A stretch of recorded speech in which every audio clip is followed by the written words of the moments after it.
Donald Trump's surprising 2016 election victory had a lot to do with one golden promise: end America's endless wars.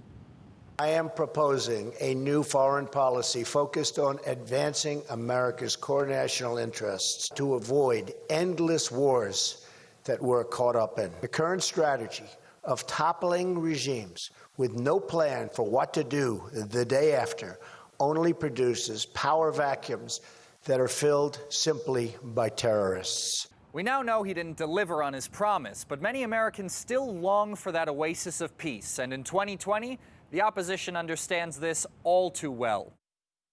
Democrats know it's time to bring nearly 2 decades of unceasing conflict to an end. Left-wing, right-wing, it doesn't even matter. Polls are showing that 3 out of 4 Americans want troops withdrawn from Afghanistan, and half of them want to see cuts to the military budget. When it comes to U.S. foreign policy, the vast majority of Americans are fed up with never-ending war. And yet the Democrats are supporting Joe Biden as their candidate, a man with a track record of supporting conflicts.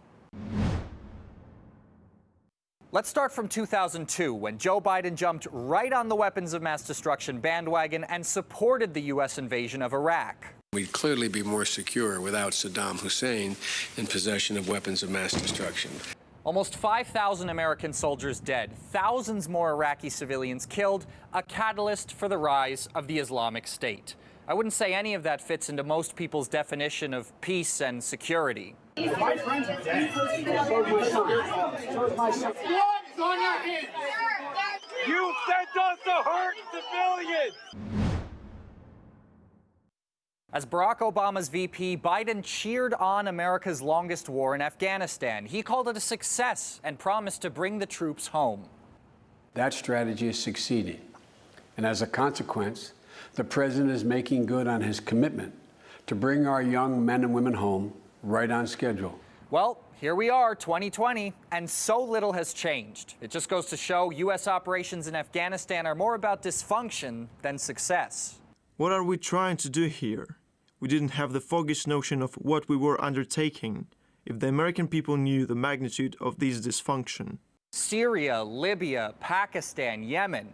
The list of countries that were bombed while Joe Biden was vice president is very long. So are we supposed to believe that he's going to put an end to years of endless war? You decide.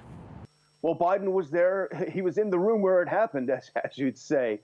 He was there for 8 years of Obama, so he can't divorce himself from Obama's warmongering policy. Pretty rich for the Democrats to pretend now that they're the peace party, because we had 8 years of President Obama starting more wars, I think, than any president in decades before him.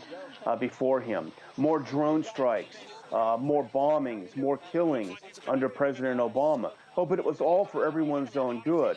When in fact, just last month, when President Trump announced he wants to remove 12,000 troops from Afghanistan, the Democratic Party that controls the House actually teamed up with Liz Cheney, daughter of Dick Cheney, to try to block him. They actually passed legislation to try to prevent the end of the longest war in U.S. history. So for them to now say, oh, we want to end endless wars, it really is a farce.